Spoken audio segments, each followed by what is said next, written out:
बिस्मिल्लाहिर्रहमानिर्रहीम अस्सलाम वालेकुम। Welcome to my YouTube channel. तमाम न्यू यूज़र से रिक्वेस्ट है कि एक दफ़ा चैनल को सब्सक्राइब करें और वीडियो को लाइक ज़रूर करें। वीडियो देखने के बाद हमारा जो क्वेश्चन है बिजनेस कम्युनिकेशन का नेक्स्ट लेक्चर के अंदर लेक्चर नंबर 3 में explain the process of communication या फिर communication is a two way process of exchanging ideas और information between two human beings. Explain this thing with the help of the diagram. कि communication जो है ये two way process है या फिर explain the process of the communication.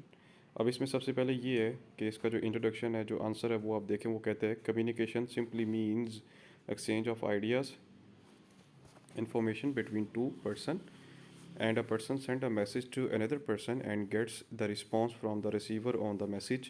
This whole phenomena can be explained as under।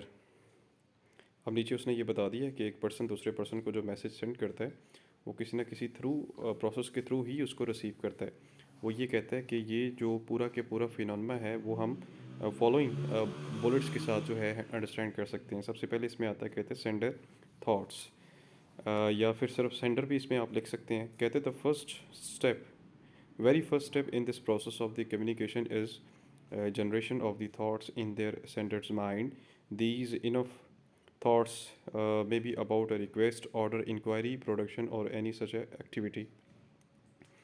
इसमें ना अक्सर औकात बुक्स के अंदर स्टूडेंट्स ये लिखा होता है सेंडर या सेंडिंग, और हम नॉर्मली ये चीज़ परसीव करते हैं कि शायद सेंडर का मतलब ये है कि मैसेज भेजना, लेकिन असल में हकीकत ये है कि सेंडिंग या सेंडर थॉट्स मैसेज सेंड करने से पहले का जो प्रोसेस होता है बेसिकली, ठीक है, उसको आप सेंडर कहते हैं। सेंडर बेसिकली मतलब आम अल्फाज में वो यही है कि आप मैसेज भेजते हो, लेकिन जब सेंडर थॉट्स आ जाते हैं ना, या जब भी आप सेंडर अपने माइंड में लेकर आते हैं, तो उससे पहले जो स्टेप परफॉर्म किया जा रहा होता है उसको भी आप अपने माइंड में रखें, जिसको नॉर्मली आप इनकोडिंग का मैसेज भी, इनकोडिंग भी आप उसको एक नाम देते हैं।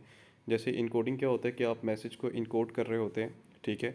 फॉर एग्जांपल हमने कोडिंग जैसे पढ़ा हुआ है कंप्यूटर लैंग्वेजेस के अंदर कि हम 1 और 0 जो एक लैंग्वेज है उस शक्ल में प्रोग्राम तैयार करते हैं, अ काइंड ऑफ कोड होता है। इसी तरह मैसेज को सेंड करने से पहले भी हम क्या कर रहे होते हैं, उसकी इनकोडिंग कर रहे होते हैं, यानी उसको किसी न किसी प्रोसेस को या फाइनलाइज करने की ट्राई कर रहे होते हैं, ठीक है। यानी हम चाहे उर्दू में लिख रहे हैं, चाहे इंग्लिश में लिख रहे हैं, चाहे हम सोच रहे हैं बाइनरी नंबर में लिख रहे हैं, तो ये हमारे के ऊपर होता है कि हम जो है अपने मैसेज को किस तरह लिखेंगे कि हमारा मैसेज इजीली रिसीवर को समझ भी आ जाए, और हमारा जो बेसिकली मकसद है, जो हमारे दिमाग में चीज़ चल रही है कि हम चाहते हैं कि हमारी ये बात वहाँ तक पहुँचे, वो बड़ी आसानी से पहुँच भी जाए, ठीक है, एक चीज़। And third one is the transmission through the media की बात कर रहे हैं। अब आपने ट्रांसमिट करना है, यानी कि अब आपने क्या करना है कि अपना मैसेज जो है वो आगे भेजना है, ठीक है। वो ये कहते हैं once thought is converted into the message, it should be transmitted into the receiver through a suitable medium. This media might be electronic media as a TV, email, radio. It may be print media like newspaper, magazine, letter, or merely sound that is transmitted through the medium of air।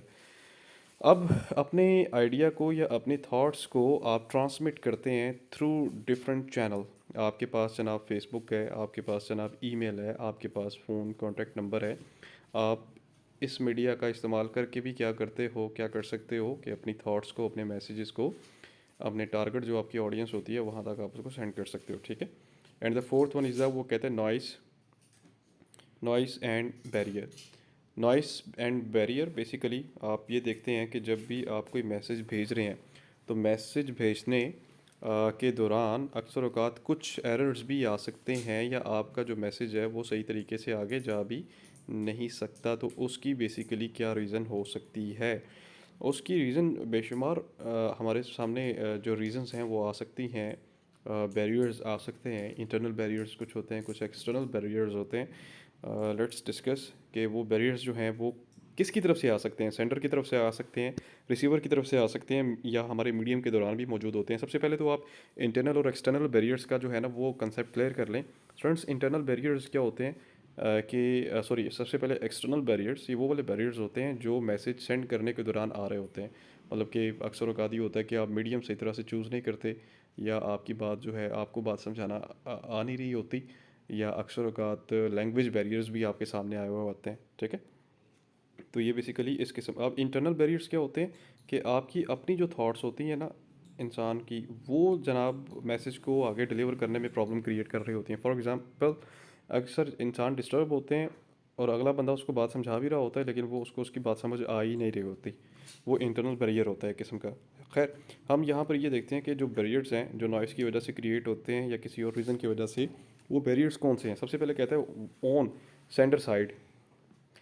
Centre side क्या होता है, कहते हैं noise and barriers may be take place during the process of the encoding. Some of them may be cause by distraction, lack of concentration, typing mistake या poor language etcetera.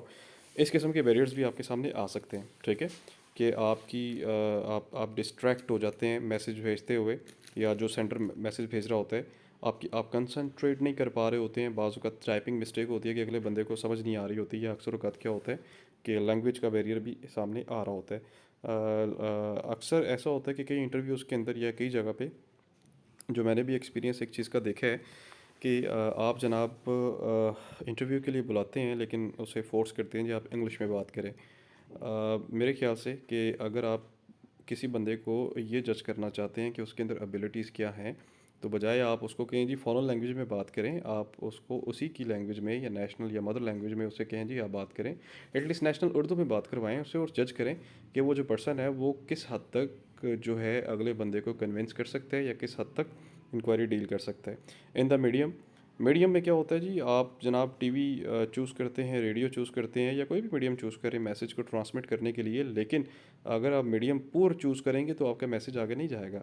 देखें, barriers अक्सर औक़ात ऐसे भी होता है, जो चीज़ रेडियो में बताने वाली होती है वो अखबार में बताने वाली नहीं होती। जो चीज़ आप मैसेजेस के थ्रू बता सकते हैं वो आप किसी बंदे को बुला के बोल के नहीं बता सकते, ठीक है। क्योंकि इस तरह से भी अक्सर औक़ात गलत मीडियम चूज़ करने से भी आपका जो मैसेज है वो प्रॉपर तरीके से समझ में नहीं आ सकता है। ऑन द रिसीवर साइड की बात कर रहे हैं जी, एक वो बंदा जो आपके मैसेज को रिसीव कर रहा है, उसकी तरफ से भी बैरियर्स सामने आ सकते हैं। फॉर एग्जांपल, उस बंदे की इतनी एबिलिटी ही नहीं है, या वो बंदा इमोशंस ही नहीं रखता आपके लिए, या उसकी कंसंट्रेशंस ही नहीं है, तो वो फिर आपकी कम्युनिकेशन को कैसे अंडरस्टैंड कर पाएगा।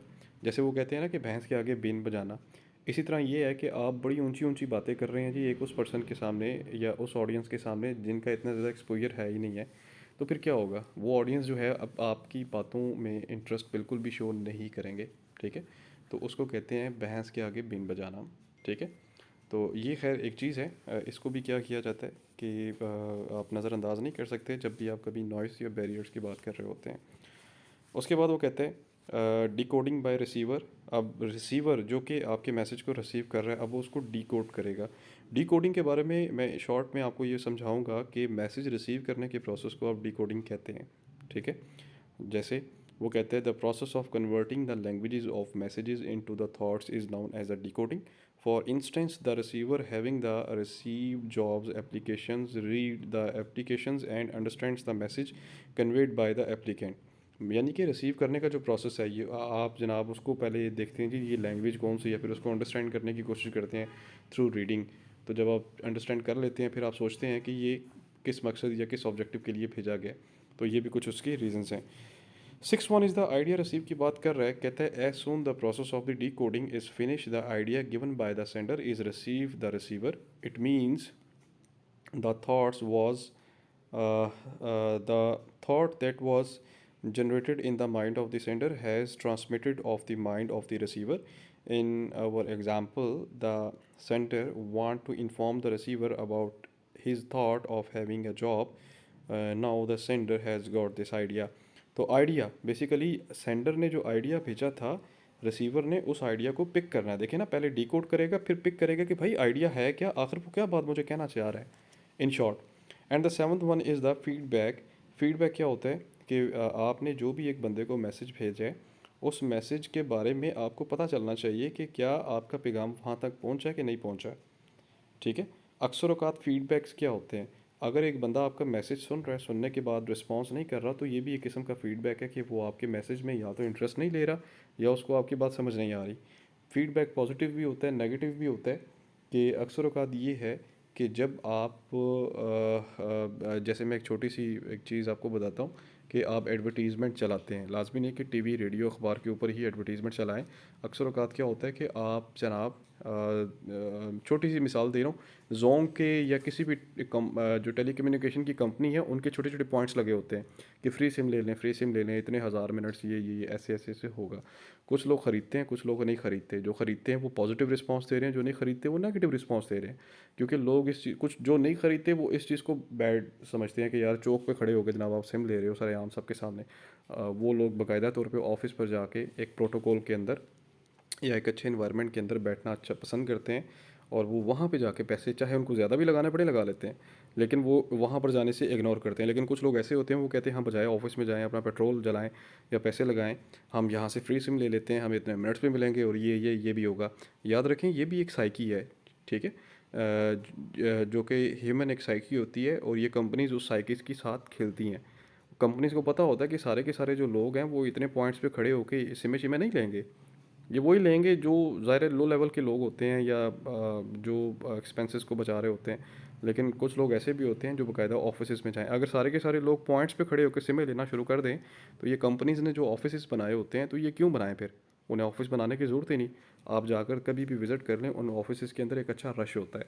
तो इन शॉर्ट मैं आपको ये बताऊंगा कि फ़ीडबैक जो है ये किसी भी प्रोसेस के लिए ज़रूरी होता है, क्योंकि इस फीडबैक से आपको पता चलता है कि क्या आपका जो मैसेज था वो रियल सेंस में आगे तक पहुंचा है कि नहीं पहुंचा, क्या लोगों को उसकी समझ आ गई है या नहीं आई। ये आज का हमारा क्वेश्चन था जिसके अंदर हमने ये देखा कि प्रोसेस ऑफ कम्युनिकेशन। ये आपके सामने एक डायग्राम आ रही है जी।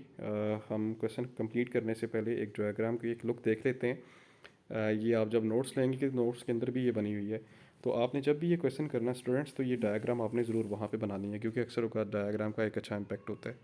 तो सबसे पहले आप देखें सेंटर थॉट्स, फिर वो इनकोड कर रहा है उस चीज़ को, फिर आगे ट्रांसमिशन उसने मीडिया चूज़ किया, फिर अंदर नॉइस और बैरियर्स को भी कंसीडर करेगा, फिर उसको डिकोड किया जा रहा है, फिर आइडिया रिसीव हो रहा है, फिर उसका फीडबैक भी आगे दिया जा रहा है। So this is the process of communication.